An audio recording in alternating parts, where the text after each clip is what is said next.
that I've been given about Ben. So Simon Cowel, the Simon Cowel, not my favourite human being in the world, but I will say this. He's quite a big name. Describe Ben as a very funny guy. Nice words from what is usually a harsh character. You've got a gentleman called Pel Zerdin, very, very famous puppeteer. He said funny, different, and quite mad. You have the gentleman who said, whatever you stick him in, he comes out a winner. Mr. Joe Pasquale, possibly entertainment royalty. I saw Joe Pasquale as a young child with my family, good working class family, and it was an utter joy. The last one, once again, is another performer, or a set of performers, but one guy was a quote, who I saw as a kid and who are entertainment royalty. And the quote goes like this. It was a pleasure to work with Ben. He's funny, talented, and has boundless energy, and I consider him a pal. Good luck to you in all you do. Much love, Tommy.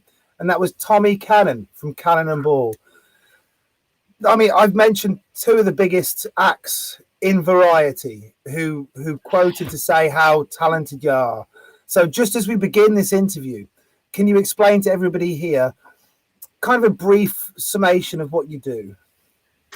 Hello, I'm Ben Langley, and I am a variety act, and I've been doing it ever since, really, I've been doing it Covent Garden. So the variety act I have now is something that has transformed over the years from a street show. And so many years ago, I used to do a three-coat juggling routine, a little bit Diabolo, get a guy at the audience, stand on his shoulders, juggle some fire, step down, breathe the fire, and then put my hat out. And that was basically it, with a bit of youthful smiling all the way through. So yeah, that's basically what I do, Matt. Yeah. Are you there, Matt? He's not there.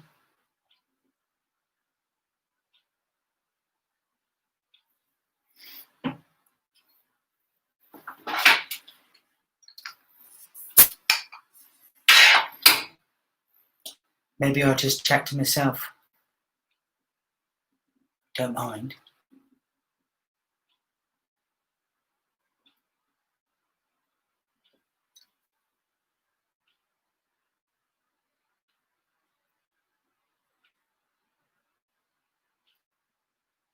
Ah, the host has joined the broadcast. That'd be nice.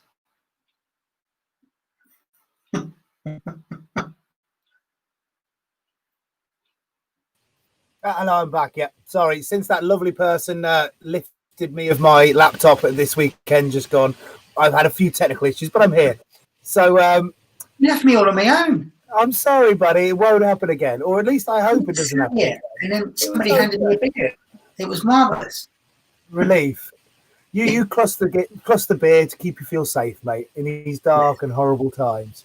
So, on lighter notes, performance, as I say many a times in this show, isn't an easy life, and as a young gentleman, it's not always a life which is one that you'd be pushed into. You know, why did you choose to take this life? Why did you decide to become an entertainer? Well, the earliest memory I have is watching Fred Astaire on the television, and I saying to my mum, I want to do what he does, and which was tap dance. And so I was sent to the Bristol School of Dancing to do tap dancing and modern dancing. So at a very early age, I wore tights and a little pair of ballet shoes, and that's what I did for a bit of time. Okay. And it was through that, the Bristol School of Dancing, that the children were asked to be featured extras in a huge HTV series called Robin Sherwood. And I remember it. I watched it as a child. That's right. It was with Michael Praed, and then Jason Connery took over. Well, I was one of the children with Michael Praed, you see. And this was just like the best thing ever that could happen to me, because suddenly I was catapulted into this film location world at the age of, I don't know, 8 or 9 or something like that, not having to go to school, but turning up, getting dressed as a peasant, lots of fake mud over me, and like that. Being on a film set, watching how a film set operates, terribly exciting for a young kid. And then having lunch on a double-decker bus, as they normally are on location. And it was just the best thing in the world. It was just like, this is just, can I please do this forever? So I think it was from a very early age that I had that desire to do something a bit different than the people who I knew, from the people I knew. Yeah. So all the other lads are off playing football, that kind of thing, and you're thinking, how do I get further into this world of acting? Yeah, well, whilst playing football, yeah. Yeah. And when you were doing the tap and the ballet, were you training a lot? Was this 4 days a week, 1 day a week? Once a week. It was just something to keep like a little desire in place. Yeah. And she did quite nicely. Yeah. Yeah, and that was it. And then suddenly drama class came along in school, much older.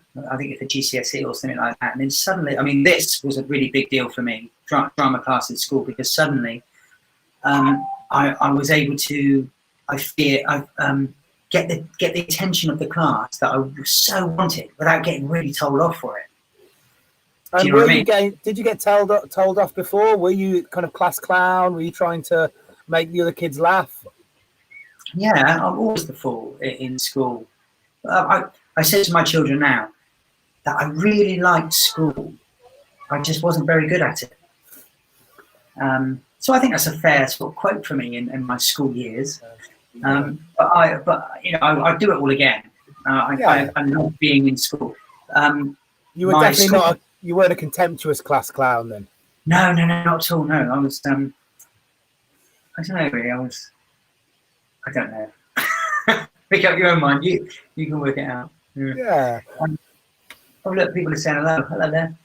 That's nice. There's Kerry there, look, and Anita and Paula and Nathan and Emma Snape. Oh, that's nice, isn't it?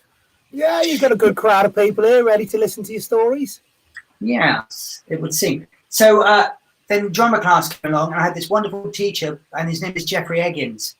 And he still lives in Nailsea now, where I come from, just outside Bristol. And I try and see him at least once a year. And it's him, and him only, I blame it all for. Because he was just a wonderful teacher who allowed me to be who I wanted to be. And how did he do that?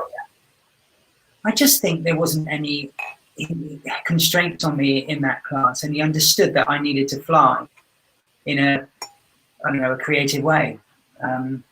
In that class, and he's a dear man, and I love him dearly, and I'm really glad to say that we're very, very good friends. And he comes to see everything I do. Wow. I suppose there must be... but everything I've ever done, he's seen. There must be an amount of pride for him then, I suppose, because you are, you're something he's nurtured in some way. Yeah, I guess so. You have to ask him. But yeah.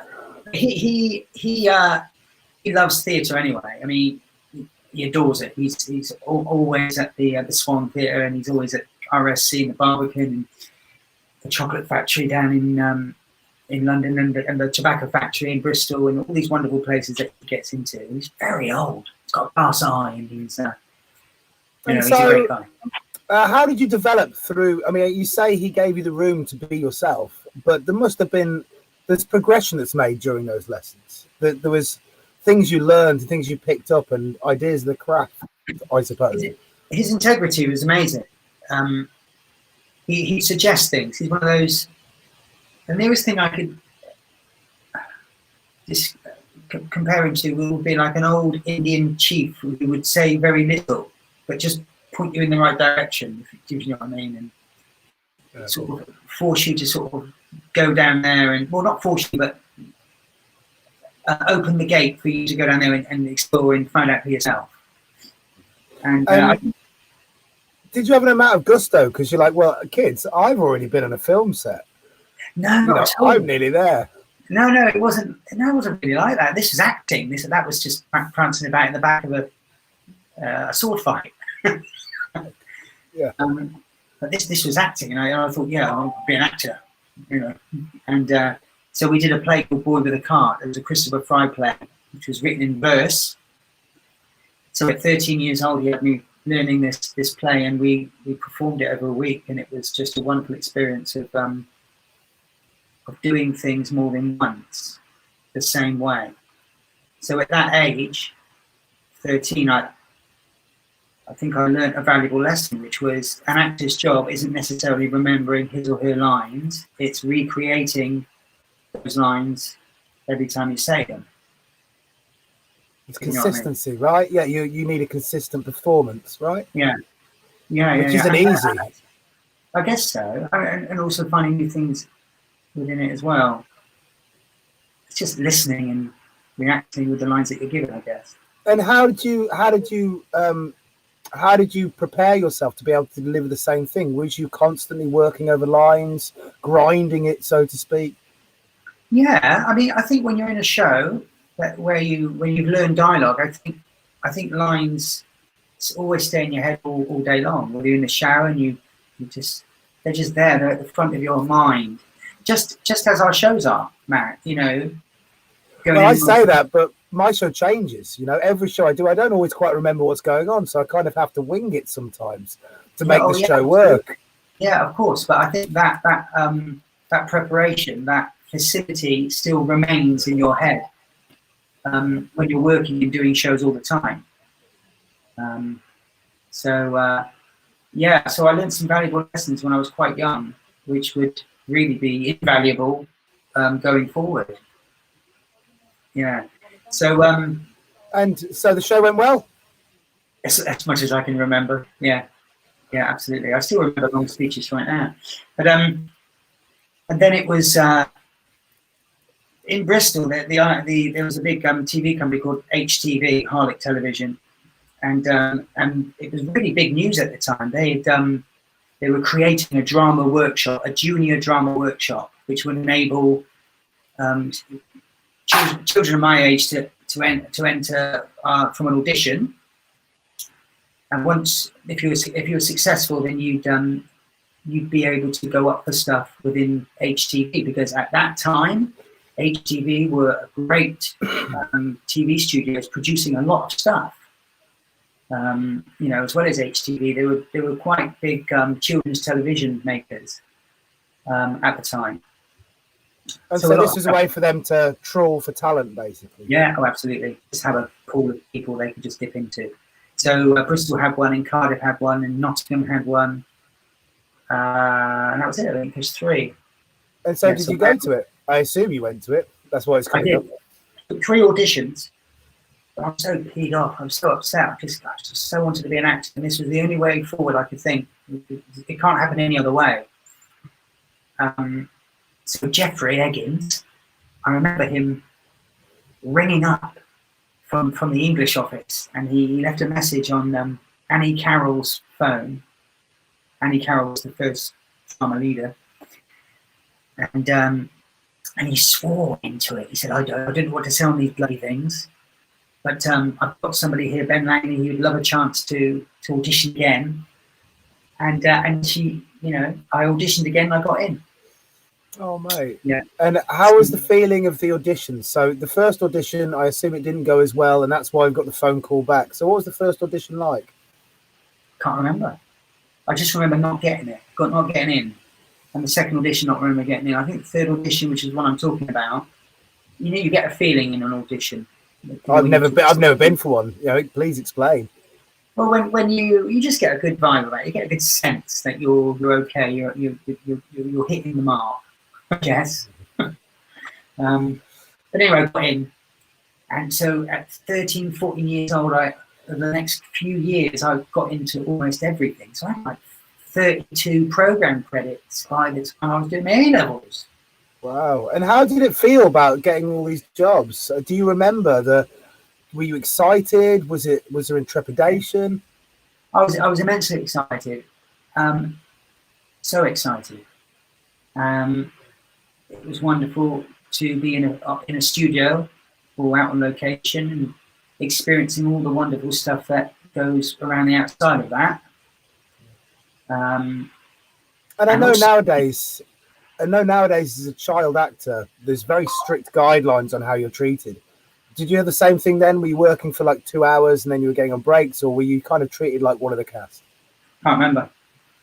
I know now from working in big shows with children, there are very strict kind of chaperones, and there's licenses and all these lots of child safety stuff that they have to implement. Very aware of all that. But so yeah, that was that. So that sort of opened a huge door for me and allowed me to operate. I don't know, in a comfortable state in front of an audience, I guess. So I was never really apprehensive about being in front of an audience. Even people say to me now, "Do you get nervous?" And I always say, "No, I just get concerned that everything will happen at the right time." You see what I mean? I'm quite, we're all quite aware of what we can do when it's going to catch a couple of juggling clubs or tell a couple of gags. I just hope that it will happen in the right way. And so all your skills at this point are actorly skills. They're skills of where the camera is. You learn how to place yourself on a camera, how to say things, how to present a character. Yeah, I guess so. I guess that's what I picked up when I went to Stratford-upon-Avon, because when I went to college, I went to Stratford-upon-Avon with a course closely linked with the RSC, so it was more that there. Okay. But later on in life, I remember going up for a part in Lord of the Rings, and I was sent a piece of script which I wish I kept.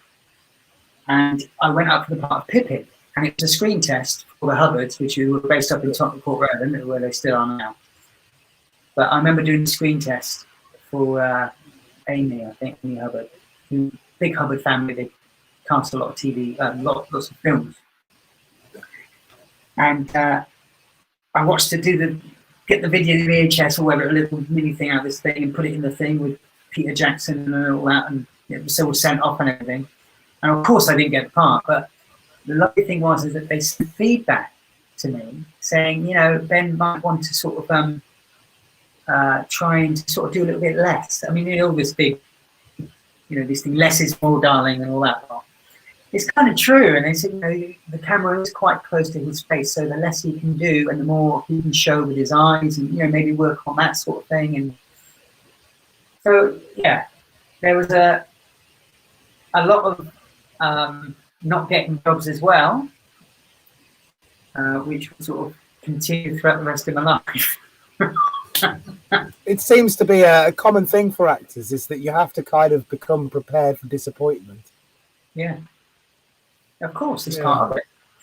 But also, you need to put faith in the people that are your potential employers, because if they didn't think, I wouldn't want to be in a job that I wasn't right for, and I wouldn't want them to cast me if they felt they had to. And that's, I suppose, the job of a casting person, isn't it? It's not just whether you're good, but it's whether an audience will accept you in that role, whether you're good or not. Absolutely. Yeah. So, what was college like for you? Did you arrive there and learn a huge amount? Did you change the way you thought about stuff? Did you just get pissed a lot? I got very and all that. Stratford-upon-Avon was great because it was a 2-year course of acting, closely linked with the RSC. Our tutors and our teachers were either full-time actors at the RSC or ex-actors from the RSC. So all proper thespians. Yeah, absolutely. And you were rubbing shoulders with them and going to see all of that season's shows. So my first year I was there, it was Anthony Sher doing Tamburlaine, it was John Nettle, Bergerac doing Anthony Cleopatra, absolutely fantastic. There was Winter's Tale with Richard McCabe. Simon Russell-Bill was playing Richard III. And we got to see them all. And because Stratford-upon-Avon is so small, you've got to see these people in the pub afterwards as well. So It was 2 wonderful years of nothing but acting, and a great experience. And we were doing plays every term as well. Did you learn a lot in the pub? I mean, I know as a busker, you learn a lot in the pub. You learn a lot sitting, chatting with people and kind of defragging from the day. Is it the same thing as an actor then? Yeah, absolutely. You go to the pub, you have a few beers, you have a chat about that scene. What if you did it like this? And it just seems less. Well, it's informal, isn't it? For a pint, and sometimes it causes trouble in the rehearsal room when one suggests an idea. All these people saying hi. Look, yeah. Jenny Searle, hi Ben, and Dan Morgan there. Now Dan Morgan is from Comedy Geek, just below. Wonderful Welsh troupe, probably worth looking out for. There you go. Yeah, really great guys there. Yeah, well, drop us a line, guys. So, yes, Daniel. There you go. Haven was amazing. It was. I have the most. It was the place I should have grown up. It was a wonderful experience, and I only keep in contact with one person, and that person is Harriet Gordon. Right, she's a wonderful person. Lives up in Camden with a fantastic family. She was the first person I ever saw as well, because I was walking down the street, and I remember just looking up, and there was this Harriet was in the window.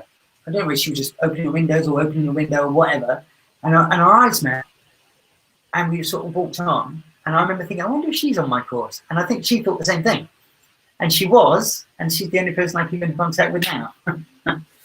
Got a look of a thespian to you. Yeah, she's so great. When you left the course, did you then go, right, I'm a jobbing actor? Did you move from Stratford or? Well, wonderful things happened when I was in Stratford. There was a guy who, I'm just going to close the door. Can you hear that? Yeah, I can hear it. The joys of having children in rooms next to broadcasts. That's all right. Cool. When I was in Stratford-on-Avon, a guy from Warwick Castle came to see if some of us wanted to become like characters around the castle. And some of us got the job, and me and this guy got the job. And by then, we were already doing a little street show in Stratford-upon-Avon. Okay. Now, why did you do a street show? Because he was from Bath. He grew up in Bath. He could juggle. I need to backtrack now because I forgot to tell you that whilst I was at the HTV Junior Drama Workshop all those years before, we did a play by Clive Barker, who wrote Hellraiser, the film, called Crazy Face. And it was a wonderful play for children, and we performed it at the Bristol Old Vic. Now, in Hellraiser for children. Beautiful. In that play, I played a clown, and for it, I had to learn to juggle. So they sent a juggler, a clown from circus space full-time in Bristol to teach us how to juggle. Now I'm going to name his name. Some people might know his name on here, so do tell him I'm talking about him because I haven't met him since. His name is Ollie Crick. Ollie Crick. Oh, we're interviewing him next month. In 2 weeks. Yeah. Well, I have him to thank because throughout this whole story tonight, it's these 3 things that I can juggle have played a part in almost every corner of my life, every corner of my job, my whole career really, just because I learned to juggle, and from that has given birth to all sorts of different things. So he's got a lot to answer for. So yeah, I had to juggle in that play. So I could juggle. So I met up with this guy from Bath when I got to Stratford-upon-Avon. He said, do you know how to do street shows? I said, no, I've never seen a street show. We went to Stratford-upon-Avon, which is quite a respectable pitch. I think it still is. Oh, yeah, still works. Because you know who used to work there? So Gary Animal used to work it. There was a guy called Judge. Gary Animal, if you're watching this, you will know. I was trying to remember his name earlier as well. There was a guy there, high unicycle act, shaved head, a little bit like Great Dave, but not. I wonder if you remember his name, because he was the first high unicycle act I saw. You know, generic, little kid throwing the clubs up. Absolutely wonderful. Played it really well with a flavour of Shakespeare, because the picture's in front of the main house. I know, I've worked that pitch on Have the high you? street. Yeah, I got Yeah, moved on quite quickly, but yes, yeah. Yeah. It's a lovely little place, and it's so nice to be in front of that old house.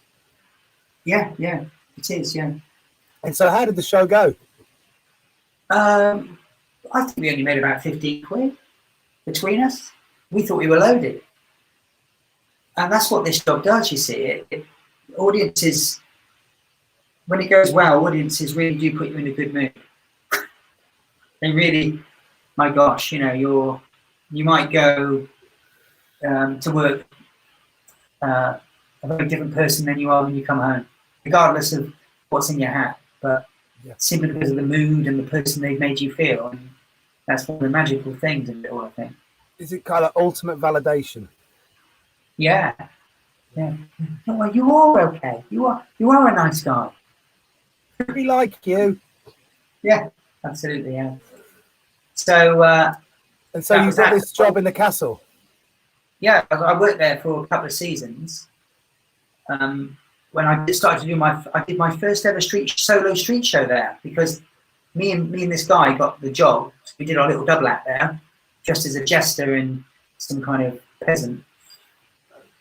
And he was ill one day. I think I'd been hungover, so I thought, I wonder what I could do. And I thought, I know what I'll do. I'll stand on someone's shoulders and juggle fire. And that was the first time I did it, and I literally never looked back. That was the day my show was born. So you're one of the few performers in the UK who's come out of the kind of Renaissance scene. You hear it in America a lot, but you kind of had the same thing there. Yeah, I guess so. Yeah. Absolutely. So, so, did you stay in Stratford for a long time after that? Yeah, a couple of years. I think I definitely rented a little place there.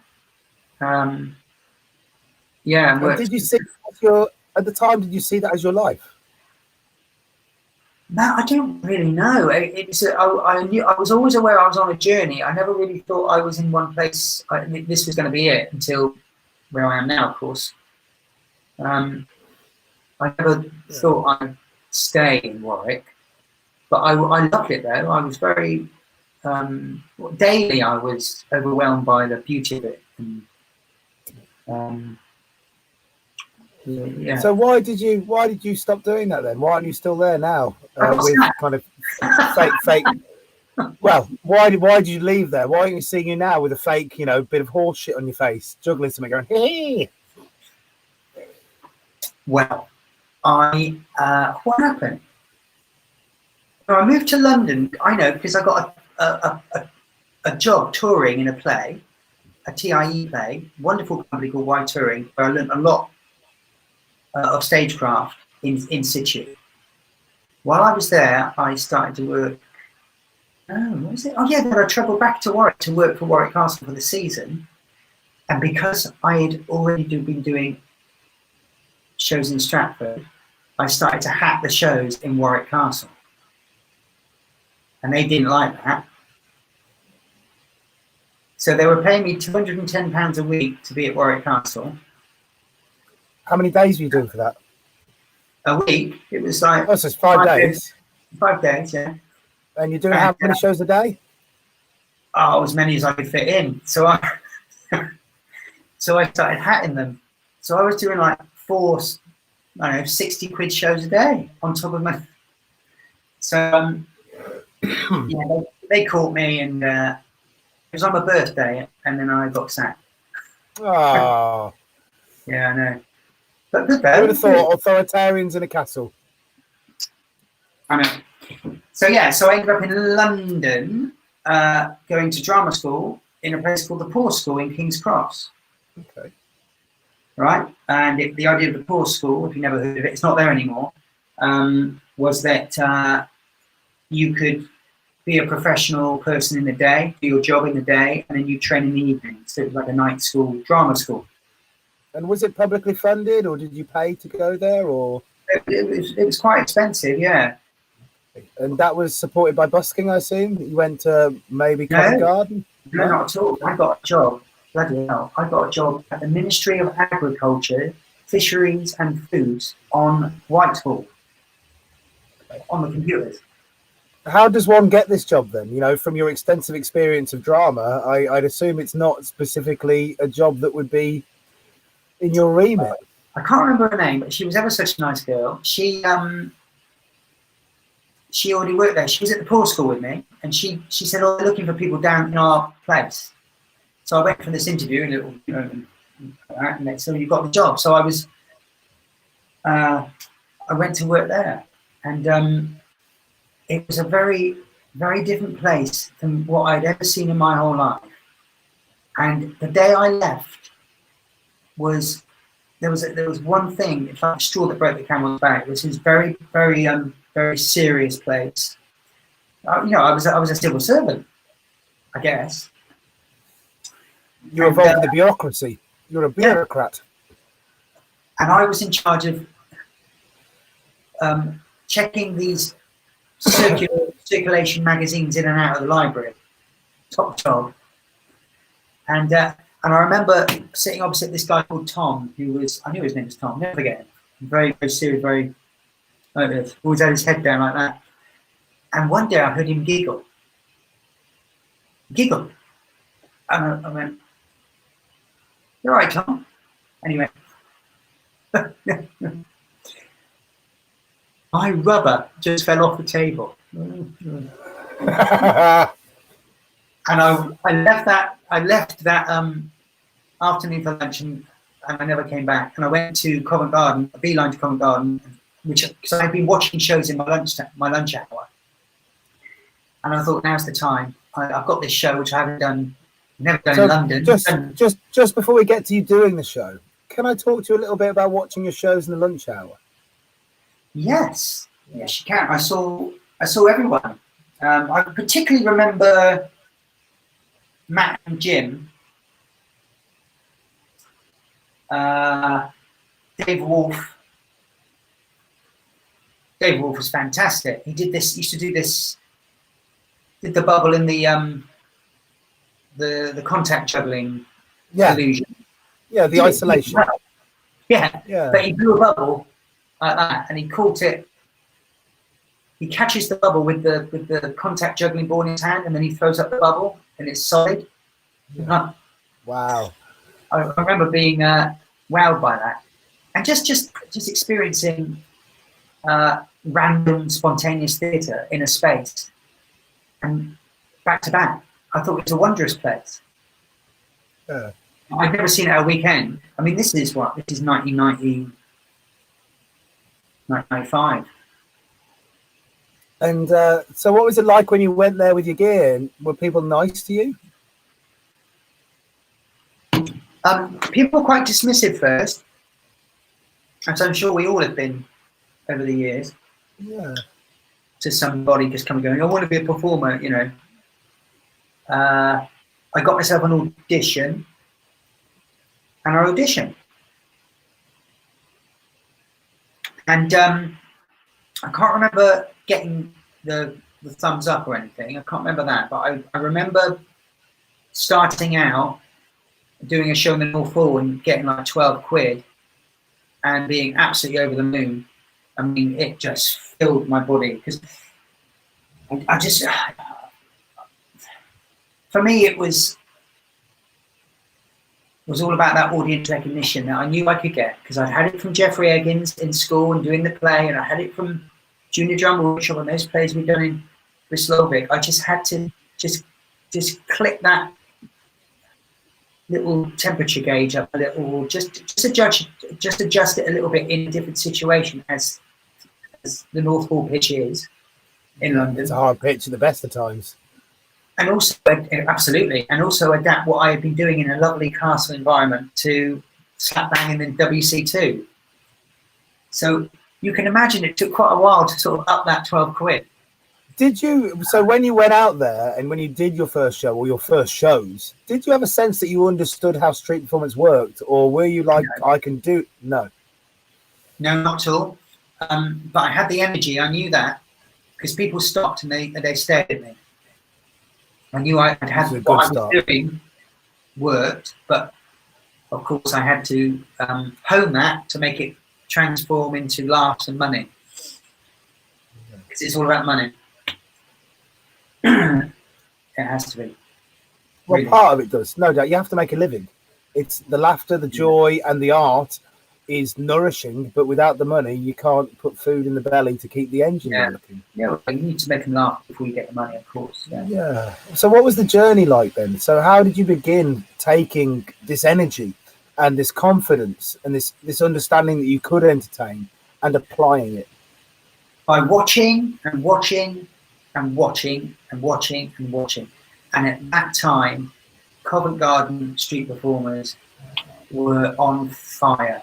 That April 1995 was onwards for the next 18, well, I was there for 18 years, but maybe the next 10 years was the most fantastic time of my whole single life.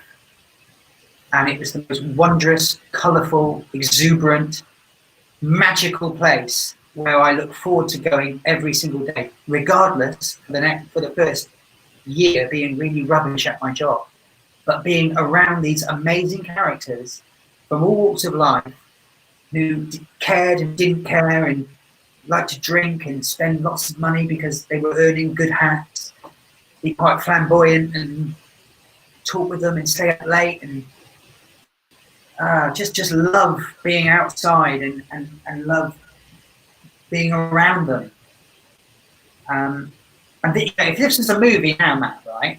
This of my life, which it probably won't be, but at this point where Covent Garden is introduced, it would be like a montagey scene. Everything would go slow motion, and you'd see all the Covent Garden street performers walking down like in slow motion. It would be really sexy and really rock and roll. And that's exactly how I saw everybody.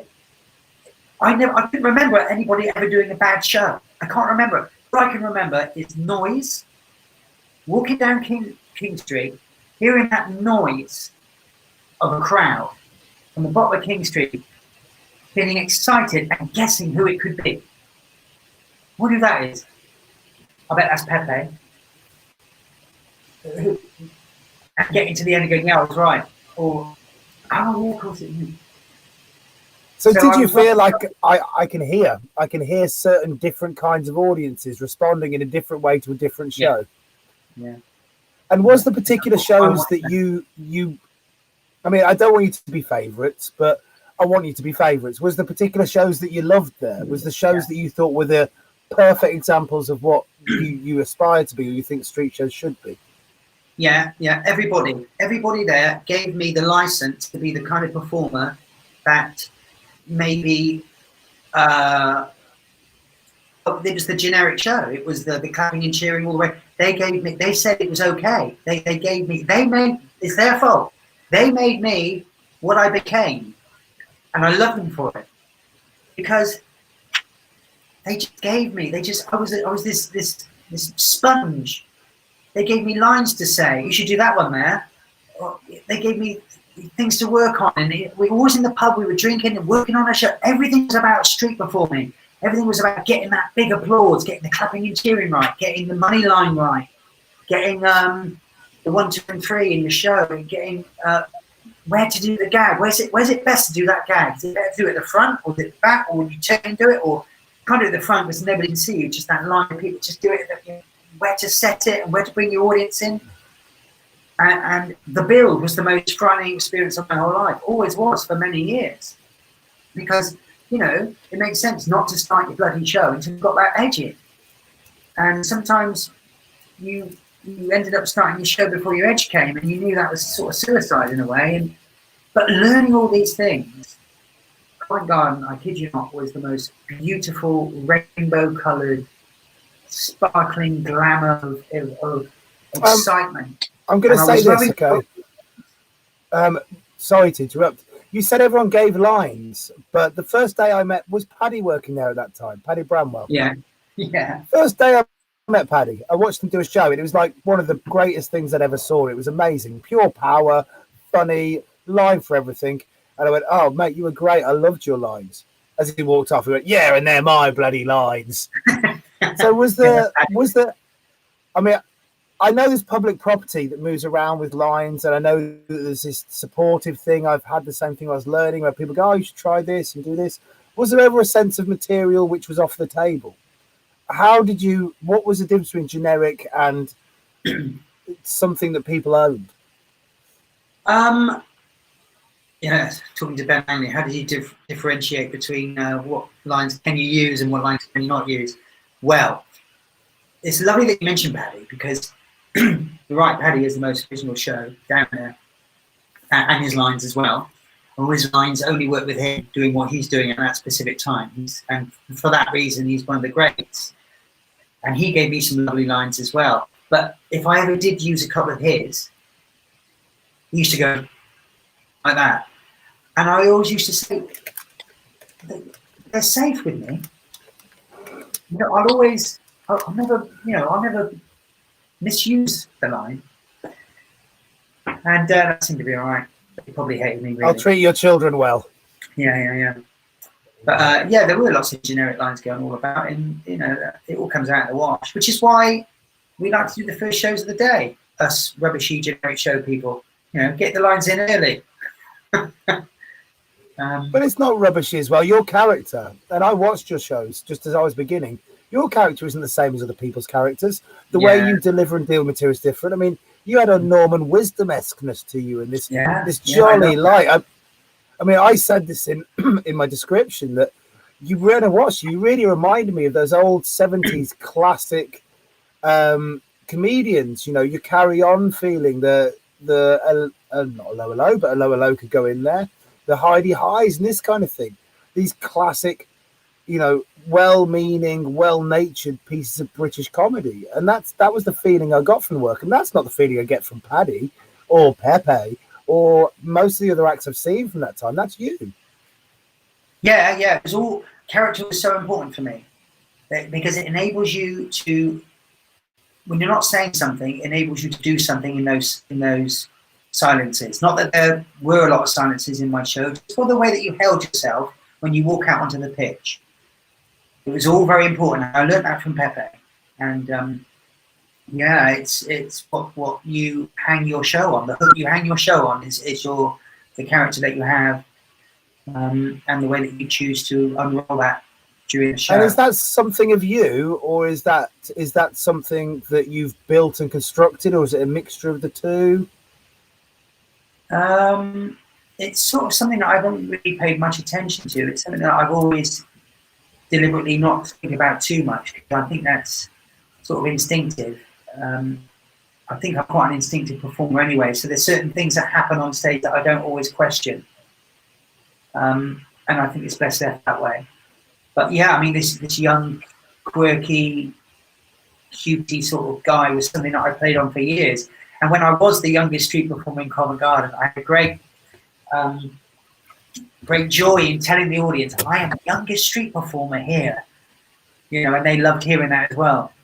And then little Nick came along. But as I said before, this 1995 business was fantastic. I was rubbing shoulders with kings. Windsor, Pepe, the Great Dave, Jim, Matt,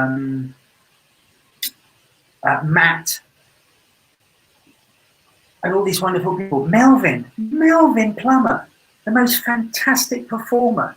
So these eyes, that face, that, you know, if there's anybody who could go out there and just do one trick and hold a crowd for 40 minutes, I've seen him completely wow an audience with what he could do, and it's just underestimated. Melvin Plummer is underestimated. He's the most wonderful performer, and I've always loved him. Absolutely fantastic. King of the memes now. So all the young performers, they get pictures of him and they share pictures with memes underneath of his sayings, like "take a day off" and these kind of embittered street performer sayings. He's become beloved. He's like a mascot for all the young performers on the Leicester Square pitches and South Bank pitches. He's almost come full circle, because when I first met him, he was quite brutal. You know, he would brutalize you. Yeah. And now as he's got older, that brutality has almost become cute.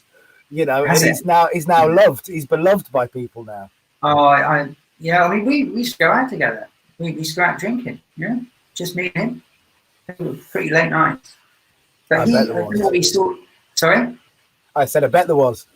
Yeah. I mean, I don't know what he saw in me, but probably a couple of beers. But he was definitely had something, some kind of natural thing going on there. He still does. He still does. But yeah, it was great, and it was one of the first years, I believe, that the Aussies started to come over. Which I think there was like an earlier Covent Garden pilgrimage which kicked all that off. When Pepe went over and Shandy went over there and Ozzy went over there. So the rest came back. So that was JP, that was Shep. And how was the feeling on the pitch for that? Was there a bit of... people were happy, so there wasn't a... Did people not worry about getting less shows? No, yeah, of course they did less shows, but they were great guys, and we loved watching their show and their different ways of performing. I always said a good Aussie performer was a really good car salesman because they were just so good at selling what they had. And Shep and his laid back vibe, and Shane out there with his little baby face and doing what he could do from an early age. He was just so talented. Yeah, and then Richie Rich turned up and spun everybody out. Was Richie Rich the blue creature that he is today? No, he wasn't. No, he was lightly inked by then. Because if anyone doesn't know, Lucky Diamond Rich is the most tattooed man in the world at this point now. He's now tattooing over his tattoos. I'm sorry, Ben. Yeah, so what was he like when he came over? He was really cool. He always spread this sense of cool, I suppose. He was very good. He was very good at, I don't know, he's just a different breed, really. I mean, a nice guy. I mean, I always got, the thing about me, Matt, I got on well with everybody at Covent Garden because I just thought everybody was wonderful. Maybe in my later years, I was more head down and, pay my bills, but certainly for those first 10 years, I was so happy to be there. All about, and I really enjoyed hanging out with these people after hours. And Richie Rich was another one. And he was great. And, I could never be like him. We could never be like him because he had this look and this theatricality about him that you just walk out on the pitch, he's got like 3 deep edge. All you got to do is do the show. It's just mind-blowing, license to print money, and it was a good show, fantastic show, yeah. I always remember that show in his prime. There was 1 year when he was just banging them out, and he was just, that guy was on fire and such a joy to watch. Like Great Dave when he was doing his unicycle show, without fail. It's like a good comic. You could go out there and listen to a good comic on the tannoy, and you hear the same show every night, and you never leave a pause, and you get a laugh every time. Pause, laugh. Every gag will get the same. Great Dave, that show that he had, that high unicycle show, was beautiful. Absolutely beautiful. And his gags that he had written to put in were just wonderful and so watchable. And is it because he's just a compelling character, or is it because it's finely crafted and honed? Yeah, he trained. He'd done his bit at clowning school or circus school. I think he went. I think he might have gone to Bristol actually. I'm not sure. But yeah, there was definitely some knowledge of clowning there, thrown into this beautiful lanky skinhead with a Mohican in those days. Because he looks like a refined English gent now. He was a bit of a punk back in the day, right? He always was, but he looked like that, which was beautiful. And he was so charming, and he was, he comes from a good family, and he was educated, and he was he knows his English very well. Yeah. So when he's delivering a gag, you're just won over by that. I'm just looking at these hornets up on my coming through here. They're not coming through, but they're up against. Lovely. A sense of threat in the corner, just off screen. Yeah. It's like there's a kind of theatre, isn't it? I can't remember. It's ancient Greek theatre, Ancient Greek theatre, the threats always happen just off the stage. That's it. And then the drama is on stage. So it seems like you had the 18 months of golden time and other people came in. Did Covent Garden change for you over the years then? Yeah, it always changed. And I think that's great. I think it's great that it's always changed. It wasn't always going to be the place that we remember. It's true that everybody always talks about the golden days. When was that, man? Covent Garden management were a business, and one needs to change one's business plan. And was that with a change of management, or? There was always changes of management. I remember Peter Scott being there, then I remember the next people. Didn't really have too much to do, but my contemporaries, they knew Peter Scott by name, by chatting and. And were the management friendly with you guys? Did they come down? Did they chat? Did they try and, well, at least when Peter Scott was there? No? No, not really. The security guards were nice in those days. As they always have been, actually, haven't they? Same, they're still friendly. The guys on the ground are usually nice to you. It's only the management that when you're in their way, you're an obstacle to what they desire. Yeah, so the thing that hindered my learning was split pitching, really. Okay. That's where street performing for me became quite unfair. Those wasps are really worrying you, aren't they? So split pitching. Why did you feel like it was unfair? I mean, I've got an idea, but just so everybody who's listening who might not know, or as I say, in a lot of interviews, people are dusting these interviews off and looking at them in 50 years' time. Those people down the side are Sydney, Anita, Kerry, Comedy Geek, and Dan. Covent Garden was split. The West Theatre was split into two, so to accommodate lots of performers who wanted to perform. So we basically cut the pitch in half. So a show would begin outside, say, Dr. Martin's pitch, is what I think we called it, and then 20 minutes into that show, another one would start outside the toilet pitch. And it wasn't the toilet pitch; it was quite a respectable pitch, but I think the harder of the two to work. So that would allow for more performers to share the day. They're basically sharing the pitch. So you would start your show and you get yourself a nice edge, you're building them up. You do the clapping and cheering, which is something that some shows used to get a bigger crowd to kick off your show. And then somebody would start next to you with a huge amplifier and a chainsaw. So your whole right edge, or whatever the edge was, would naturally gravitate over there. So it was like this weird game of audience tennis. So you get this unattentive crowd, just like that, where you want ideally you want a focus crowd, because potentially they'll give you money at the end. So it was difficult.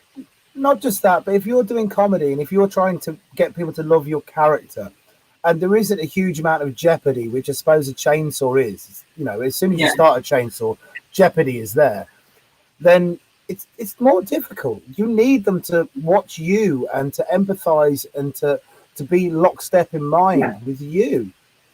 Absolutely, and it's a journey that you want to take them on, and the show I have now it's been crafted for a long time. So, and everything that happens in my show happens for a reason. So by the end of it, we've been on a bit of a journey, and there was a sense of, wow, we've been through so much, and it's a story, isn't it? It's the end of your time together, and it's celebrated at the end with applause or applause and money, in a street show. So yes, it was very difficult. But then again, one could argue the same would happen if Pepe was splitting against you. Notice I say splitting against instead of sharing. But Pepe would go out there and he's silent, and so. One of the greatest mimes who ever performed, though. So give credit where credit's due. He was, from what I've heard, I've never seen the guy work in his best, because I was just leaving at the time where he went his hardship. We are going to interview him at some point if he's still around. I haven't seen him in the last month, so hopefully he's still around. Fingers crossed. Pepe in those years, 95, big before me as well, actually. I only got there in 95. But he was beyond belief. When he was on form, he was just incredible. He would stop that whole theatre. And there were two parts to his show. His following he'd begin with, and then he'd stop and bring the whole audience in. And then do the, so what's following? Following is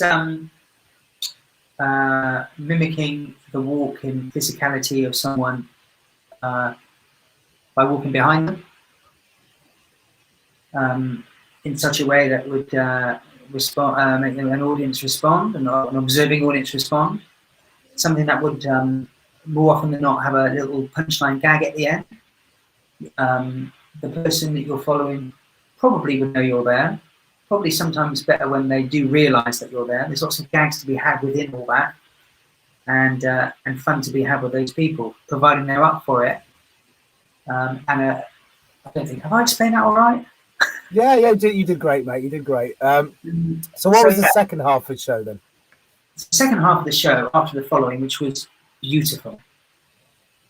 It always reminded me of Buster Keaton. Anyway, yeah, he'd bring his audience in, 4 or 5 deep, bang, bang on the piazza. Beautiful, solid edge, like solid, like brick. People sat down the front, bang, bang, bang, bang, couldn't get in. And he'd tell a story with 2 guys and a girl, a classic love story of the guy mistreating the girl and the girl running off with the hero of the piece. And it was executed with such precision and skill that it was just played out in the most beautiful way. And they couldn't wait to wedge him up. They couldn't wait to congratulate this guy. And so you felt that because you were split pitching, it created a hardship. Did it create a bitterness? Yeah, always. I mean, it's probably now, performers pee each other off all the time, whether, But I mean, you for the pitch for Covent Garden, did you become less enamoured by Covent Garden because of those experiences? But the performers? Not the performers necessarily, because you're all mates, and you can say, you won, and yeah. I mean, you personally, because you didn't stay there forever. At some point, you gravitated away from Covent Garden, and was part of this. It certainly made the weekends, it was only at weekends, less enjoyable to work. But still, I enjoyed being there, and and one could, you'd try and change your show so that you could have that oomph and that strength in the show, but it often wasn't the right decision for your show. It was just a decision to stop somebody else getting your crowd, So your show was compromised right from the beginning, simply because somebody would start up a bloody chainsaw. Yeah. So it was difficult. But I can imagine that. Yes, I had hundreds of wonderful shows in Covent Garden. Wonderful shows, and hundreds of difficult shows, because that's the beauty of it. You see, so many factors really have to fall into place in order for a great show to happen. I mean, my wife now, she used to joke with me saying, "Well, it's perfect weather for street performing," and I used to say, "Yes, because perfect day for street performing, not too hot, it's cloudy, but it's not going to rain. Perfect, absolutely perfect." So, in order to get a good show, you need to come up well in the list. It doesn't rain on you, and time of day, isn't it? And the pitch needs to be. And so you moved away from street performance at some point. Were you beginning, because I think you work as a writer now, to a great deal, yeah? Am I correct in thinking that? Yeah, I do write a lot. Yeah, but yes, I wrote. I'm just trying to backtrack now to how it all started. I created something called the Ha Ha shows, right? And basically, they were parodies of certain genres or styles or whatever's really.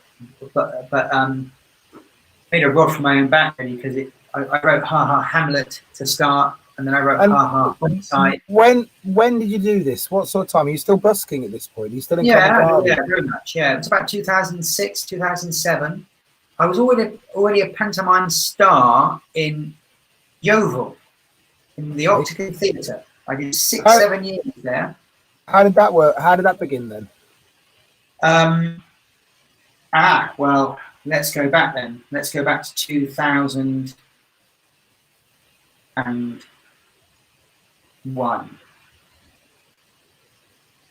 2001.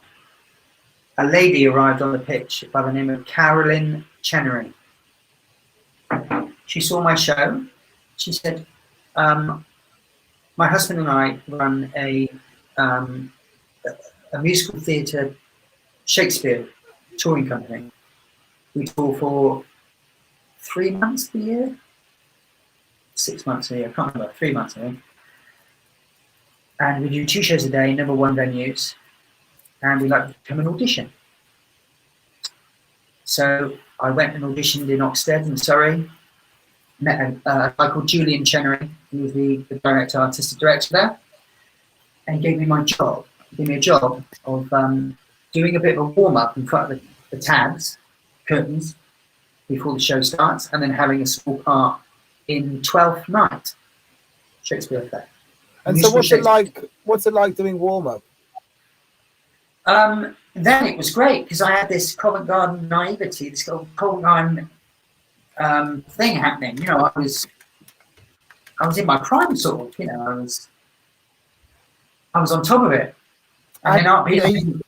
What's your responsibility as a warm-up guy then? What do you need to do?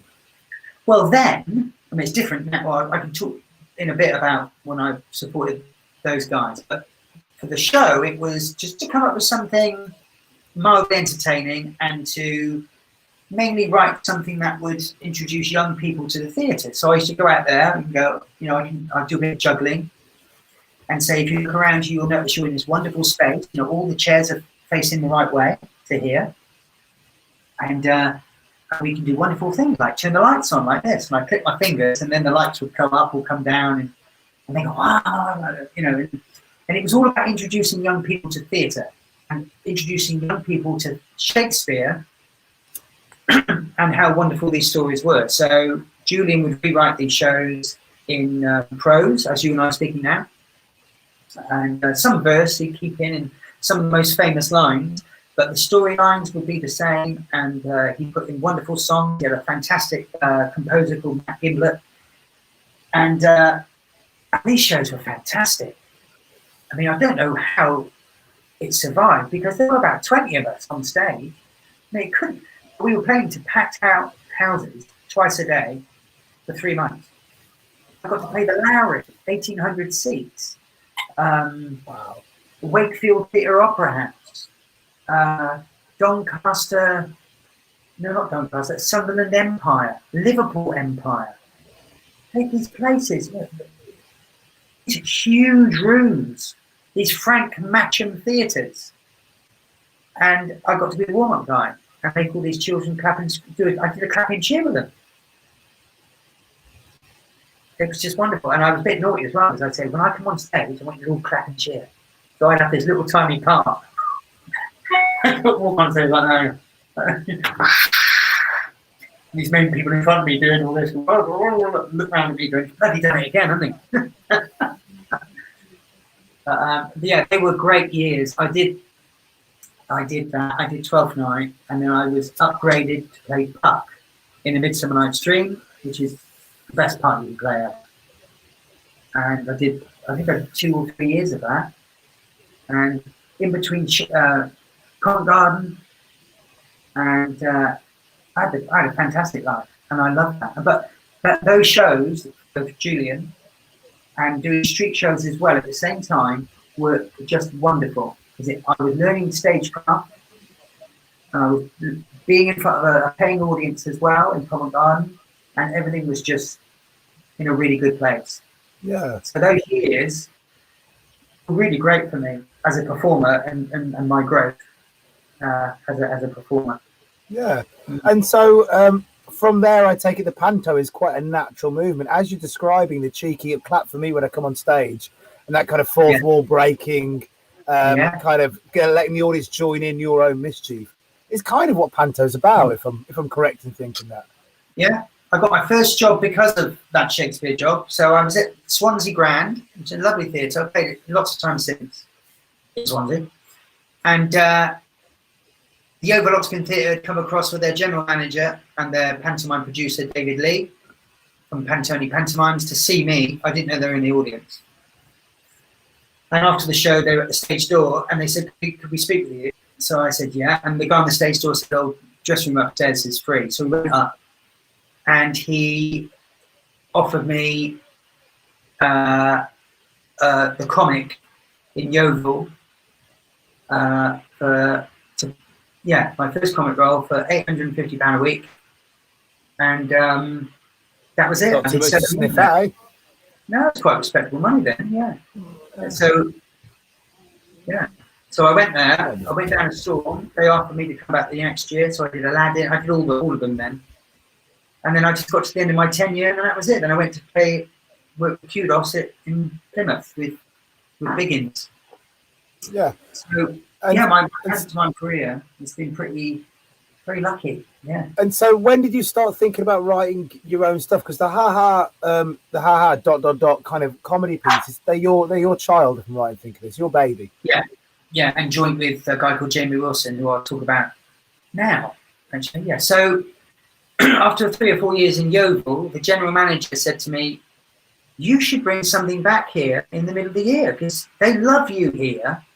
If you were to bring back your own show, you could sell out for, I don't know, 3 or 4 shows."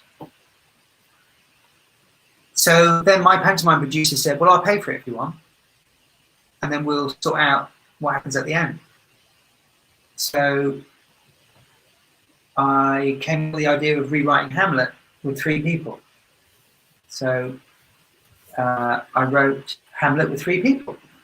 And this makes complete sense, I suppose, because you've already done the warm-ups for these great theatrical pieces. Yeah. You've played a little bit of comedy into there, so now it's just really moving the comedy into the play in a much greater sense. Yeah, it just totally made sense. And so I wrote my first play. How was it writing? What was the process like? What was the process of you writing like? No. Well, I'd always liked Hamlet because I'd studied it at school. And it's a wonderful story anyway, and I thought there's a lot of comedy in there because it's so bloody serious. It's Hamlet is such he's essentially comic because he's so serious. So there's a lot. So that will give birth to so much comedy and fun, I think. There's a lot to undermine. So, pardon? There's a lot to undermine, right? Absolutely, yeah. And to do it with 3 people, and it's got a big cast, right, of like 25, it would be really good fun to be in and out of costumes and all that. And it would naturally create natural situations where comedy would happen in a very fluid way. And I was right. And we did it. I've got this really great guy called Drew who I've done pantomime with. He's a fantastic, really funny guy. And we had much fun. So we did that. Then Jamie Wilson, this guy, this young performer, 20 years old, young producer, who was training to be a producer under the watchful of his mentor was a chap called Paul Elliott. Now Paul Elliott is produced Buddy. It was his baby. He won lots of Olivier Awards for Buddy. So he mentored Jamie. He used to be known as the king of pantomime, Paul Elliott. And basically, Kudos used to be him, really, I suppose. I think it's safe to say. Anyway, Jamie was a young producer and decided to produce Ha Ha Hamlet in Edinburgh, followed by a tour, a 4-week tour of arts theatres, and so it cost Jamie 30,000 quid to put on the road, and it made 30,000 quid. It's not bad, break even. Not bad at all. And Are you guys waged in that 30,000? Did you get a wage as you worked? Okay, so you did make something out of it. Yeah, I got a writer's fee and a weekly fee, and I think maybe a little cut of the pie after everything. But of course, there wasn't anything afterwards on that occasion. So we took it up to Edinburgh, did really badly for lots of different reasons. But that's fine. The 4-week tour was wonderful, and that show became hot. I mean, it was just so much fun. We really honed it, and it was glorious. And we did 2 tours of that. And why do you think it became hot? I beg your pardon? Why do you think it became hot? Because we were all in each other's pockets, staying in hotels every night, in the same van, doing get-ins and get-outs, just living each other in and out of each other's pockets. Best of friends. You know, we just knew each other's chemistry, knew each other's breathing patterns, thought processes, mannerisms. We had a shorthand between us. It was just such a joy to do, and great thing. It was never like work. It was just a laugh, just going out there and having it, you know. And we treat it as a street show. We go out there before we do a little warm up. See, so this style of performance was, I have to mention this because it's so true, and I'll kick myself if I didn't mention him, was due to the Performance Theatre Company with Rob Ballard, who didn't mention me enough when you interviewed him the other week. So I did 3 Men in a Boat with Rob, and I did another play called Arthur a King, and I did 3 Musketeers. I did the famous Musketeer show on the West Piazza, and I learned so much from Rob. Great show. I should mention him as well. When I first got Covent Garden, he was one of the acts who were just fantastic. But Rob was a theatrical and a writer who had already produced plays with Adrian Love, who you must speak to, Paddy, Great Dave, and yeah. So I learned lots of stuff from Rob and his style of performance. Just being honest with the performer, with an audience, and saying, you know, this is a lightsaber, you know, and then just using random objects to work in a scene and being that transparent with them, and having that street attack as well. So you turn around, you introduce a prop, and you're honest about the farce with the crowd, or the audience. The farce is that this will be this, and then you just bring them with you in the play. Yeah, absolutely. It's so simple. And so with with Ha Ha Hamlet, you did that, but you've done many Ha Ha's, right? It's become a whole series. Yeah, I wrote Ha Ha Homicide, which was an Agatha Christie send-up, and then I wrote Ha Ha Hitler, which we toured successfully, again for 48 nights. And was it all? Yes, was it all similar kind of friends touring around in each's pockets, really knowing each other? Was each show did you aim for that, and that was what you're trying to go for? You're trying to get this feeling between the acts that you really were a family. Yeah, it was, and we did really well with that. It was good. There's all these shows now. We opened at the East Croydon Warehouse Theatre, where a lot of Rob stuff was opened as well. So we were sort of, I think the guy who ran it then, Ted Craig, I think his name was. He liked that sort of theatre, and I think style of theatre, and I think he liked us, he liked Rob, I think. Although they did come to blows a couple of times, but that's the kind of people they are, and it's theatre. They both cared passionately. But yeah, Ted Craig did that sort of stuff, that sort of show. But that opened the tour for us. So we did that with Hitler. And then Jamie was producing a show called Doctor in the House with some pretty great actors. Robert Powell, who played Jesus in the famous film, and there were a couple of other people, and Joe Pasquale was in it. And I went across to Cambridge one night to see it at the Arts Theatre, and I went to a beer afterwards with the cast. and I was talking to Jamie, and then I spoke to Joe briefly because I knew somebody who used to support him, and Jamie went, "You two could do a Joe could do a ha-ha show," and it was like this big thing that happened that night. So we did ha-ha homes together. Joe came to do ha-ha homes, and that's when things started happening, really, in the way of... Was Joe Pasquale Sherlock, or was he Holmes, or...? Before then, I'd already done a tour of ha-ha homes and played Holmes. Then Joe came on board, so he played Holmes and I played Watson. So these shows... Go on. It's very strange to imagine Joe Pasquale playing Sherlock Holmes. Oh, it's fantastic. Elementary, my dear Watson. Yeah, it was. It was fantastic. It was so fun. Such a laugh. I mean, it was... So remember, these shows cost 30,000 and they made 30,000. When Joe came on board, we opened to advanced sales of $250,000. Wow. Yeah. And did that start to be life-changing then? Was that kind of money something that you felt like, oh, this is now not just having fun, but this is something which is going to buy me a home and feed my family? And yeah, of course. But life was moving so fast because some amazing things happened around that time, because I had already, that summer before, for 2 years before that, I'd supported Paul Zerdin. Now, Paul Zerdin is a great act.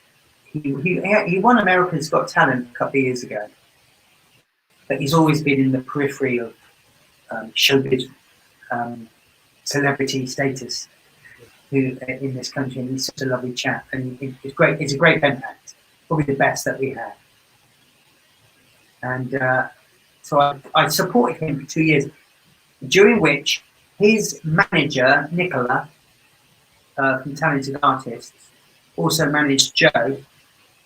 And she rang me one morning and said, I was in Blackpool actually, I had a hangover. She rang my phone, and I knew she was because she was the one paying me for the support. And she said, "Have you got an agent?" And I said, "No, not at the moment," because I had been with Sylvia Young for 15 years. She said, "Well, do you want me to represent you?" So suddenly I was with Talented Artists, being managed by the same person who manages Joe Pasquale and Paul Zerdin, and people like Greg Proops and people like that, you know. So it was a very exciting time. yeah. So when I was rehearsing in the daytime, Ha-Ha Homes,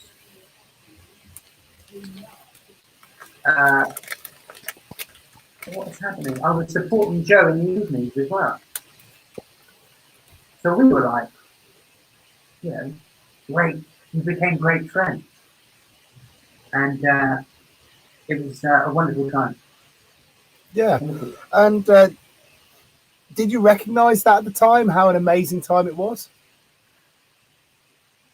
I don't think I did, because I had a tough schedule. My diary was, because I was directing the play as well. So I was directing Ha-Ha Homes in the day, and I had a choreographer as well who would do the stuff when I wasn't there. We rehearsed that at the Bromley Churchill Theatre, and in the evenings we'd drive out and I'd meet Joe at some theatre somewhere, and we'd walk on stage about a packed out crowd, do my half an hour and go back to the hotel and prepare for the next day. So there's no crazy drinking anymore? No, not at all, not then, no. So yeah, that was pretty full on. Yeah. So during all this time, I got married and left, moved out of East Dulwich, moved into Norfolk, because my parents had moved to Cyprus by then. And it seemed the best thing to do was to move back to one of our parents, So we're in Norfolk now. And so there were lots of possibilities, because I used to commute into Covent Garden. Still, I carry on working the street, so I used to get 6:47 train into Liverpool Street and then shoot across and get there for 8:15 draw. And Covent Garden was changing a lot there, and lots of amplifiers were coming in, and the performances were quite samey in a way. I suppose they were when the generic show took over. I don't know, but it just didn't seem the place that it used to be. So I just naturally started to work there less and less. You didn't feel the excitement you felt before? Pardon? You didn't feel the excitement you felt before? No, I guess not, because over the years, my show became something that I just was able to do. It was a magic trick that I could pull out of my pocket. I suppose. Not that I didn't have respect for it. It's just that I needed something different now. I needed a different audience, different playground.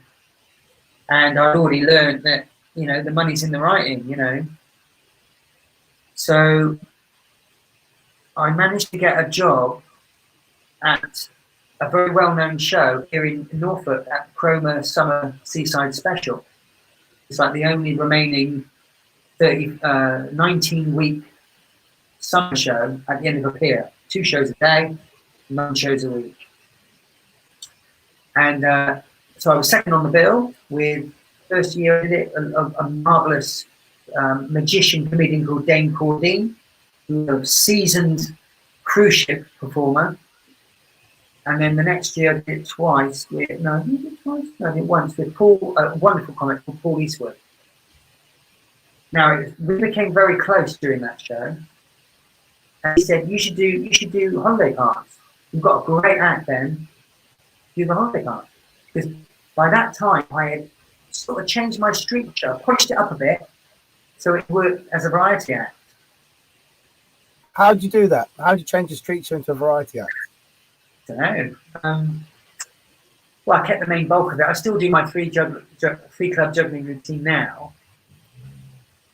And I go out before I go on. So I go out and meet the audience, and I practice a round of applause with them. Nobody else does that. And I almost feel safe doing that. So I almost do a build. Do you know what I mean? Yeah, or a warm-up. Yeah. You were your own warm-up act. Yeah. But now, I do lots of other stuff. I sing, and I do lots of talking, lots of gags, lots of stories. So was there a lot more diverse content coming in when you're doing the indoor absolutely. variety stuff? Yeah, because there was more of a theatricality to play with. And it was those years that I learned, with respect to the street had taught me a lot of bad lessons, a lot of bad habits. Like, okay, like what? Like one's voice is very samey, it's very shouty, very one level. There's not a lot of highs or lows that you can achieve with a microphone or inside theatrical situation. There's lots of subtle gags to have with just speaking as opposed to shouting. The choice of gags become greater with a speaking voice, I think. And also, I suppose Tony tells jokes, doesn't he? I've never known really anybody else to tell jokes on the street except him. But well, not classic gags, at least. Yeah, they're sort of no-brainers, aren't they? They're sort of surefire gags. But great. But in terms of the whole joke of I'm going to lead you somewhere and then at the end it's going to get turned on its head, I think people don't give their audience enough credit to focus on the whole journey. So it has to be like, that's the joke point. This is the joke Absolutely, point. Yeah. And you're right. And at least in a theatrical situation, you've got their attention. And you can sort of maybe tell a bit of a long joke. They're not going to get up and leave, hopefully. Exactly, yeah. So the possibilities are far greater, I think. Well, it turns me on more anyway. What was we talking about? So you were talking about working variety and doing the what's the word? Yes. Holiday parks. So he says you should meet my agent, and George, which is her dad was Trevor George, who used to manage Tommy Cooper. Just like that. Just like that, yeah. And you carry on. I've just got to turn my headphones off because they keep screaming at me. I think there's something wrong with them. You carry on, buddy. Sure. So she came to see the show because she represented Paul, and she met me. So she then invited me down to Torquay to do a showcase, right? So I turned up at a big holiday park, Beverly Parks in Torquay, and I did 15 minutes of my variety act in front of a load of bookers, packed with bookers from all the holiday parks down in Cornwall and Devon. And were they a good crowd, these bookers, or were they sitting there kind of like, Yeah, they're like that. They're like that. Oh, horrible. I mean, gosh, I've died on my butt in some of these showcases. Oh, I can tell you. But they're not normal audiences. So if you do well, you do well. So I, in those days, I used to do misheard lyrics in the middle of my act, which is just holding cards up, misheard lyrics that sound like famous lyrics in songs. Yeah, so it's kind of like that effect where when you're shown a picture of something and a word comes up, you're like, oh, that's the word, and then it's suddenly not this word. Yeah. So I started doing that when I used to support Joe Pasquale. So it's always something I did. So I did that in it, and I did my egg drop and my 3-club juggling routine. Anyway, I did 15 minutes, and it went down really well. And overnight, I had like 50 gigs straight away. Wow. Yeah. And then the rest built. So I was able to go away for the whole of July and August, basically, and with a gig every night. And so are you doing an hour out there or something like round about that? Around about an hour, yeah. They usually ask for 45, but they don't mind if it's sort of, they're a great audience and they ask for some more. So you've got a little encore. So that was it. Did you enjoy that? Was it like Covent Garden all over again? The joy of being in this new place and this is so fun and how great this is? Yeah, it had a wonderful hunger for winning over an indoor audience. I mean, some of these club rooms are rubbish, but most of them, I mean, especially now, they're just fantastic places. I mean, unless I could take you down and show you them, they're just wonderful. I mean, most of these haven sites are just the best. You walk, it's like doing live at the Apollo. You walk in front of these big LED screens with your picture on it, saying Ben Langley, like that, full on lights, a huge crowd, up tables drinking, packed out crowds. The sound is impeccable because and people working them are proper techies, and and the entertainment team have worked up the whole audience that night just for you. So they've been your warm up all day, and all night. So you walk on and you storm it, and so the facilities have become significantly better over the years for us to do our jobs. So that became really Moorish and very exciting. And for the first time, I really did knuckle down and try and come up with the best possible act, especially what I could say, because in Covent Garden, it's more about this, juggling and more tricks. But in what I'm doing here is a lot to do with how I am and what I say. So yeah, that became a bit of an obsession, and also my love of writing sort of came in to play there as well. And so you write more at this time as well. You've wrote the ha stuff, so you're an experienced writer. But how do you go about making the show the best it can be? What's the focuses? What's the things you say you're focused on writing this, but are you sitting before a show writing things out? Are you writing it like you do a stage piece, or? The sections that I go over before I go on, yeah, certainly if I'm sort of putting a gag in a different order, it became that pernickety, a bloody addiction. But yeah, I focus in on different areas every night. But you have to be ruthless and just get rid of stuff if it doesn't work. Did you ever feel like you got it? Did you feel like, right, this is done now? This is, put the carbonite on this, freeze it, put it in stasis. This is what I want. This is done. Not really, because you always think you can't think sometimes I think I had a 99.9 success rate. I don't think I never died. You never die. I don't mean in terms of being unsuccessful, but you said you were quite pernickety and it became an obsession. So that made me think, and this is what the answer I was trying to get for, is that you probably wouldn't give up on it because you're constantly, something else comes up, something else, it's a bottomless pit in some ways. It, absolutely. And it eats you, it consumes you. That thing about it being in your front of your mind all day, it's there for that reason, that you care about it and it's your best friend. This is the whole thing about what's happened in my life the last 6 months, is that your show is your best friend. It's always there. It's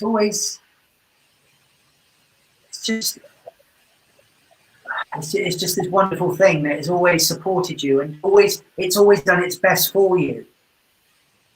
And you've always tried to do your best for it. It's this thing. It's this double act partner. It's this. Yeah. It's always there. To your life. Yeah. And really, and I miss doing it. You see, because we'll get there in a minute. So yeah, I did loads of those. Absolutely loved it, and because of some of the money that I got from the shows and stuff, we bought this VW camper van, and so we were able to take our 2 children with me. So we give our children the best holiday ever. We go, they'd split up from school, and we go bang. They live on the beach in the camper van for 8 weeks, 2 months. And we do Devon, then we do Cornwall. I go out and I take my car as well, and just drive out every night and do shows. Lovely life, eh? Yeah, it was in retrospect. Yeah, we had 4 really good years doing that, and it'll come back again, mate. It might take a bit, but it'll come back again. Yeah, I think so. Yeah. So every January we did another showcase in Blackpool called Keeping It Live, right? So that was mainly a showcase for bands, really, and tribute acts. Horrible place to be. But my manager, Adam, he so I had a manager by now because this guy bought out Trevor George, a big corporate agency in London called Sternberg and Clark. Adam Sternberg manages me personally now at that point.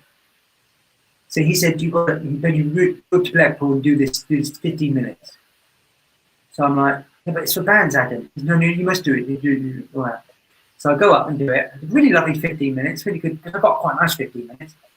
And I suppose you were something a bit different there. You were a palate cleanser for all the people coming up with fake mullets. And that was exactly his idea. I was sort of stood in the corridor with bloody Prince and Freddie Mercury, So I go out there and do that, and then do it, get a couple of gigs from it, which was lovely. One of them was with Jimmy Cricket, so I got a chance to work with him and all that lot. Anyway, I get an email a couple of days later from Thames Television, from a guy from Britain's Got Talent, saying, have you ever considered coming on the show? And I said, yeah, I have. I've been approached a couple of times, and it's not for me. Because I knew about a lot of people who've been on it and didn't do so well, and it's been sort of manufactured so that they didn't do it maybe so well.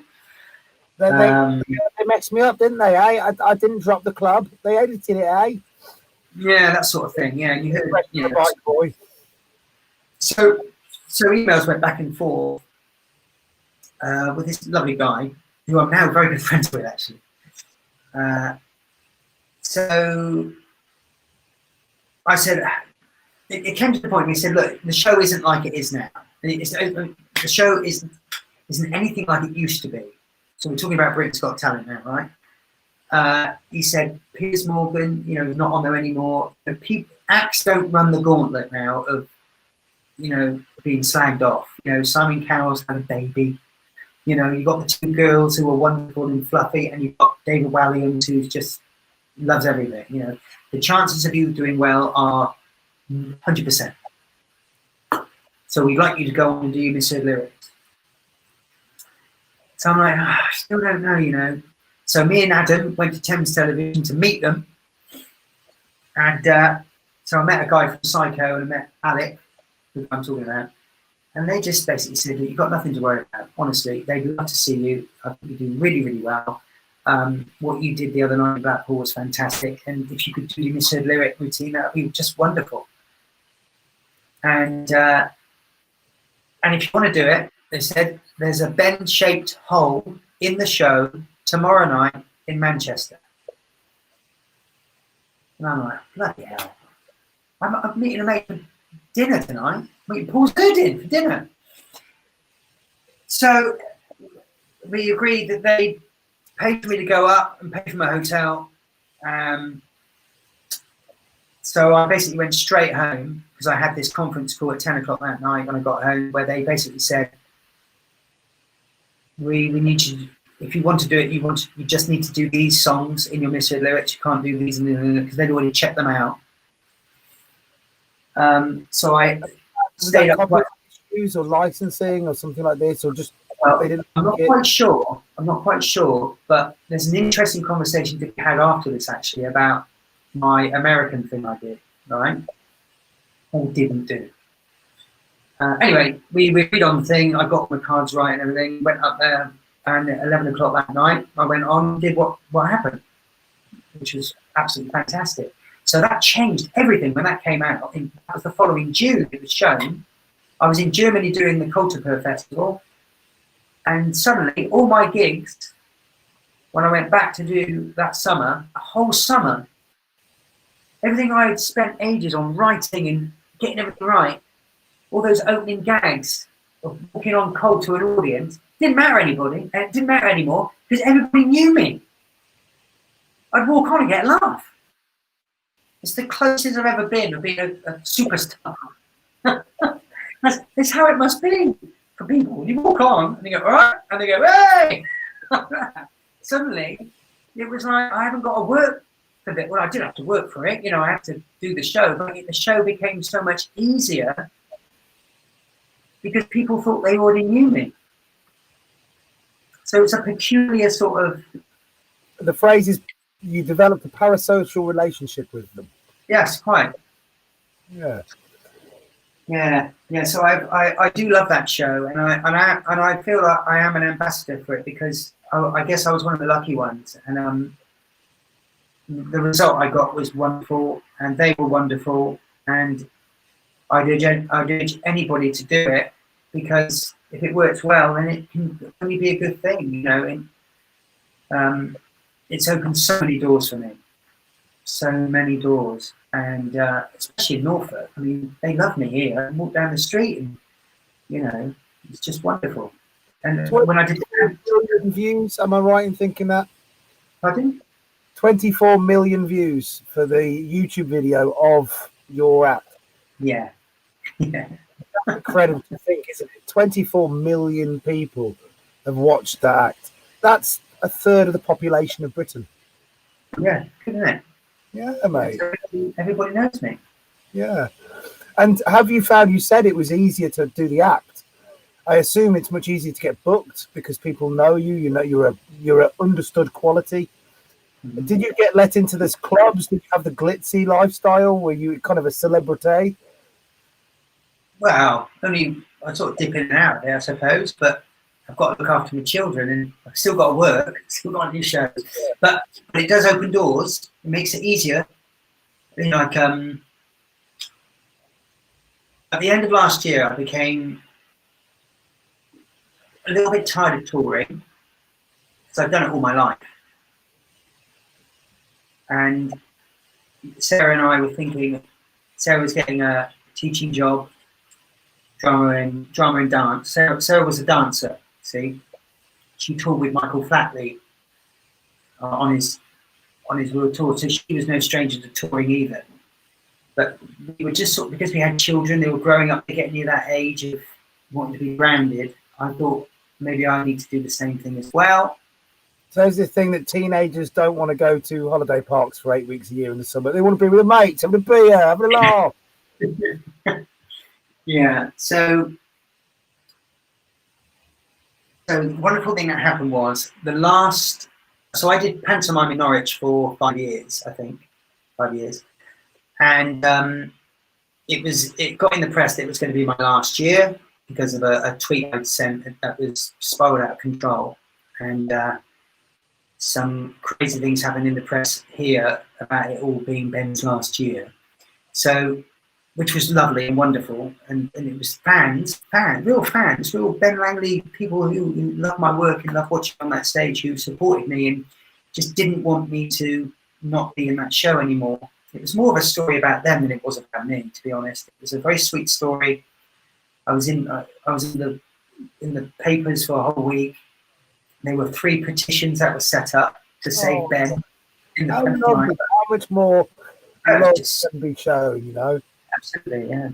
And it was all because I sent the tweet. There's a lovely family come out of the theatre that afternoon and said, we booked for next year for our family ticket. It's about 150 quid.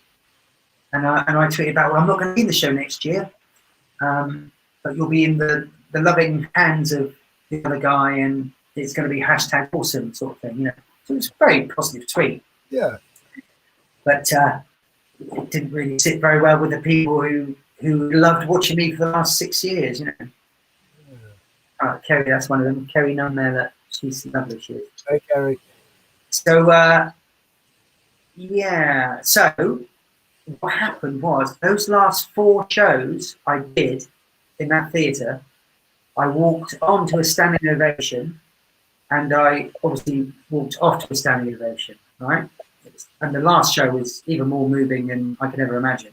Did that become a hindrance to the show in some way? Did it become a dominant element in the show? No, not at all. No, the first time they saw me, it was like, always your last one, and then watched the show, and then when they knew it was the time that I'd come on and take my bow, then, you know, it went off a bit. It was quite emotional actually thinking about it now. Awesome. But yeah, it was very sad times, but more so for the bittersweet. Sorry? Bittersweet. Yeah. Well, yeah, because of course I believe still this day that I think, you know, maybe it didn't have to be my last year, but I believe people, I don't know, I just think a lot of friendships came out in the wash that year. So I learned a lot of valuable lessons, mainly just to be nice to everyone and just, you know, and just try and be as transparent as I can. And when I have a candid conversation with people, I just have a candid conversation with people. I'm a big boy, I can take it. And let's face it, you know, actors are always finishing jobs, aren't they? Remember earlier on when we were talking, actors are used to not getting jobs. We're used to not working, you know, it's no big deal. That was a wonderful story about the fans. So there were 2 very important people in that last show in the audience who witnessed me for the first time. They had never met me or seen me on stage.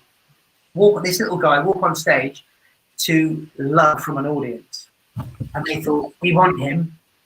And it was a guy called Nigel Pattle and a lady called Nikki Hathaway, and they were entertainment directors at a resort in Norfolk called Potters. Right, Potters Resort. It's a 5-6 star resort in Potters. And their USP, their unique selling point, was theatre. They had theatrical shows. They got a beautiful theatre in there, well equipped, as good as Norwich or any theatre, the Palladium. And they do singing or dancing shows 7 nights of the week, with 20 strong cast, and they have a comedy team, and it goes off big time. And the chance of me being a part of that team came quite quickly. So they came to me and said, we want you, we reckon you could be this guy, this face, this in years to come, we'll build you up, you know. And we'd like you to write for us, write some inserts, our comedy inserts, and write for the comedy team. So it took another year for that to happen. So finally, I arrived in February on this wonderful salary. I had sort of stepped away from my show, walked in the front door, carried on walking, got the furlough on the way out. You got the what on the way out, sorry? Picked up my furlough payment on the way out because COVID. Oh, wow. So I had 1 month of big time furlough, which was lucky because I'd always been freelance all my life. And the time that a pandemic hits, I happened to get a payroll job. Lucky. And is this still held? Is the job still held? Are you going to go back after COVID and pick this back up? COVID hit, during which they changed their business plan of pulling all theatre, I think, not having a theatre company at all. So effectively my role became redundant during COVID. We went back for 8 weeks during the summer where I was basically showing goodwill, and I sort of became like a glorified redcoat sort of thing, which didn't sit well with me, have to admit, but I did it. Yeah. So coming out of that now, and I've done 5 shows now, on my own show back again. I'm just going to go back on the road.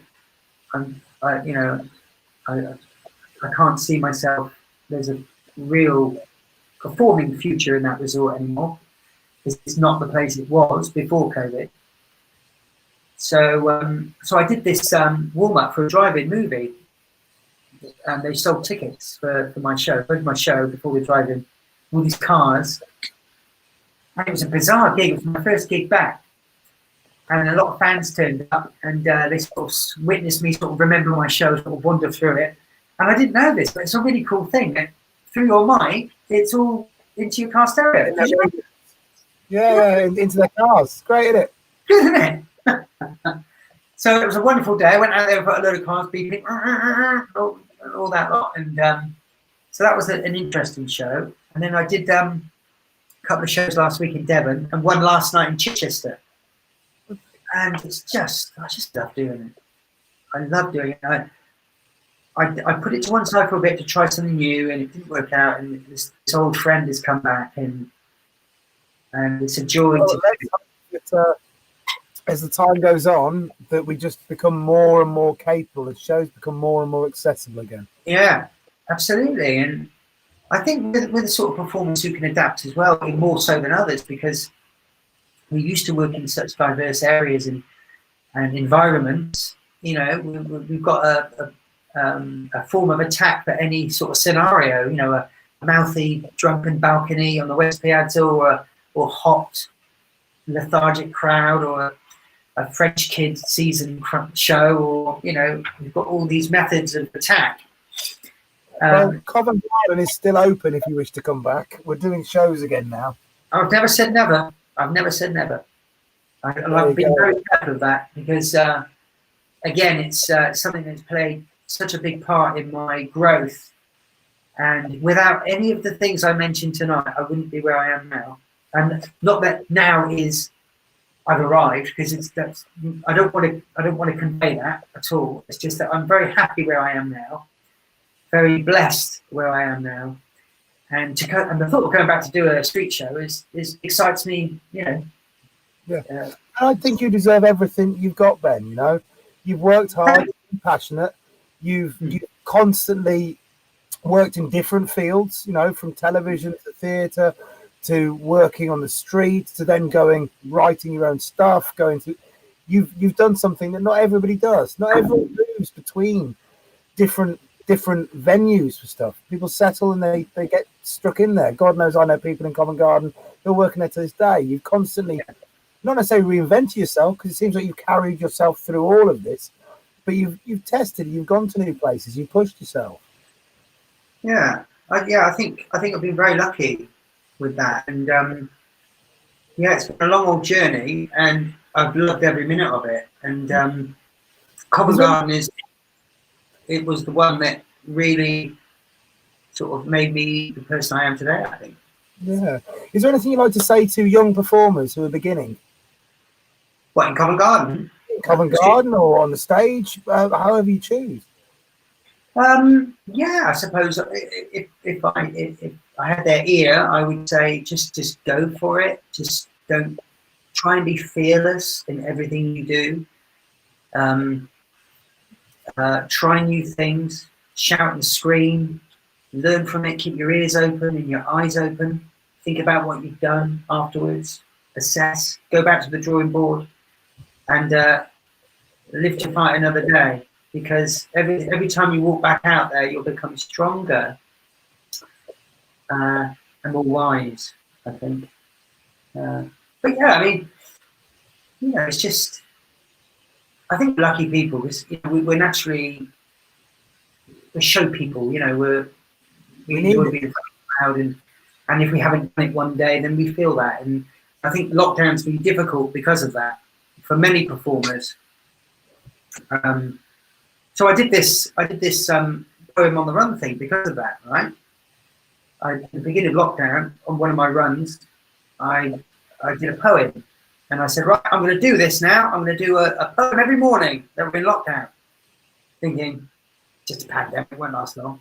Yeah, 3 months, I've got enough. Yeah, right, yeah. So the first 15 went down, and people started to be lovely on Facebook. They said, oh, well, we look forward to seeing you in the mornings. Oh, we love that. And I think, well, just can't. Oh, you make my day, you do. And I'm thinking, bloody hell, I've got to keep doing this. So I did 100. I did 100 of them, and I'm going to get them published. Oh, so, mate, congratulations. Yeah, congratulations cool, to everyone. You know when to look out for poems on the run. Absolutely. And my son, he's doing the illustrations for them. Oh, it's wonderful. So, and potentially an audio book be made so people could listen to it while they're on the run. Oh, we could do, couldn't we? Yeah. I'll talk about my cut after the show. Yeah, why not? Yeah. Yes, that'd be fun. So, got lots of things to look forward to. Writing a pantomime at the moment for a company who need a script. They're going to need a script at some point. They won't be doing it this year, but that's so I'm writing a Beauty and the Beast for a company down in Taunton, and I'm going to be in the circus show in Great Yarmouth again this Christmas. So it's all good. So everybody check it out. At this point, I'm going to tie it up and say, Ben, it's been such a pleasure to talk with you. It really has. Thank you so much for your time. Thank you so much for your stories. Is there any last things you'd like to say to everybody? Only that, keep doing this, Matt. It's so important. It was an absolute honour talking to you. And all these lovely people, all these lovely people who've typed in and stuff. Yeah, absolutely. I love it. I'm a fan of yours. And hopefully I'll see you down in Covent Garden one time. We'll have a video. Yeah, absolutely. We will. Cool, mate. From me, thank you everyone for listening. Thank you for your time. Ben, thank you for your time. Absolute pleasure. Thank you for your story. It's a well-worthy story to be in the archive. We're honoured to have you in the archive. Pleasure. For now, from me, from Ben, goodbye, everybody.